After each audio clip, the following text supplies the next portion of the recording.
EVM हटाओ, देश बचाओ या लोकतंत्र बचाओ, मैं अगर इसको ऐसे कहता हूं कि मशीन हटाओ और भारत के लोगों को आगे लाओ। आपकी लड़ाई मशीन से हो रही है और मशीन से जब जब आदमी बदनीयती से बैठेगा तब तब इंसान हारेगा और हारना उसका सुनिश्चित है। और आप लोगों से मैं एक प्रश्न भी पूछता हूं, क्या इलेक्शन कमीशन भारत की न्यायपालिका, भारत की कार्यपालिका और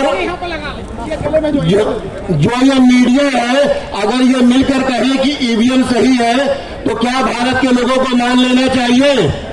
नहीं।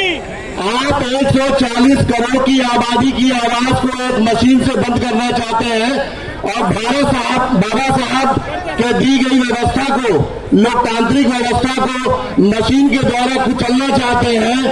इसके लिए हम लोगों को जो प्रयास करने पड़ रहे हैं वो राजनीतिक व्यक्तियों की जिम्मेदारी तो है ही, लेकिन हम आम लोगों की भी जिम्मेदारी बनती है। जब तक आप इस व्यवस्था को मानेंगे, तब तक ये आपको कुचलती रहेगी, लोकतांत्रिक अधिकारों को कुचलती रहेगी।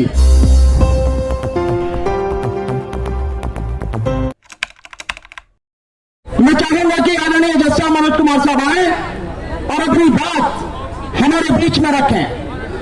एक युवा व्यक्ति जिसकी अभी सर्विस काफी बाकी है, लेकिन समाज में जो दिक्कतें लोगों के सामने हैं उनको देखते हुए रिजाइन करके लोगों के लिए संघर्ष करने के लिए आगे बढ़ता है। ऐसे साथी है, इतने योग्य साथी हमारे बीच में है। जोरदार ताली बजाकर स्वागत कीजिए। और उससे पहले हमारे बीच में जो आए हैं, जयपुर राजस्थान से चलकर पूरी टीम के साथ देख रहे हैं आप, ये पीली जो टोपी देख रहे हैं, ये देख रहे हैं पब्लिक अगेंस्ट करप्शन। इन्हीं के जो हमारे साथी हैं, एडवोकेट हैं पूनम चंद भंडारी साहब। मैं पूनम चंद भंडारी साहब से कहूंगा कि वो मंच पर आ जाए, यह उनका स्थान है। पूनम चंद भंडारी साहब और बाकी सारे साथियों से निवेदन है, प्लीज आप लोग सामने आ जाए। और हमें आदरणीय जज साहब उनसे निवेदन करूंगा कि अपनी बात रखें, प्लीज।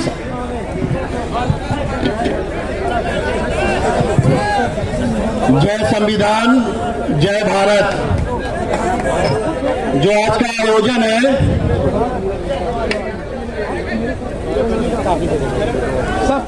ईवीएम हटाओ, लोकतंत्र बचाओ, क्योंकि बहुत कम शब्दों में अपनी बात रखनी है। और ईवीएम की जो प्रणाली इस मुल्क में आई है, वो उसके बारे में व्याख्या 2 मिनट 3 मिनट में नहीं की जा सकती, लेकिन चूंकि संक्षेप में कहने का आदेश हुआ है, मैं इस टाइटल को ईवीएम हटाओ, देश बचाओ या लोकतंत्र बचाओ, मैं अगर इसको ऐसे कहता हूं कि मशीन हटाओ और भारत के लोगों को आगे लाओ। आपकी लड़ाई मशीन से हो रही है और मशीन से जब जब आदमी बदनीयती से बैठेगा तब तब इंसान हारेगा और हारना उसका सुनिश्चित है। भारत के संविधान में सीक्रेट बैलेट की व्यवस्था की गई, जो यूनाइटेड नेशंस में International Covenant and Civil and Political Rights 1966 में आज भी सीक्रेट बैलेट की ही व्यवस्था है।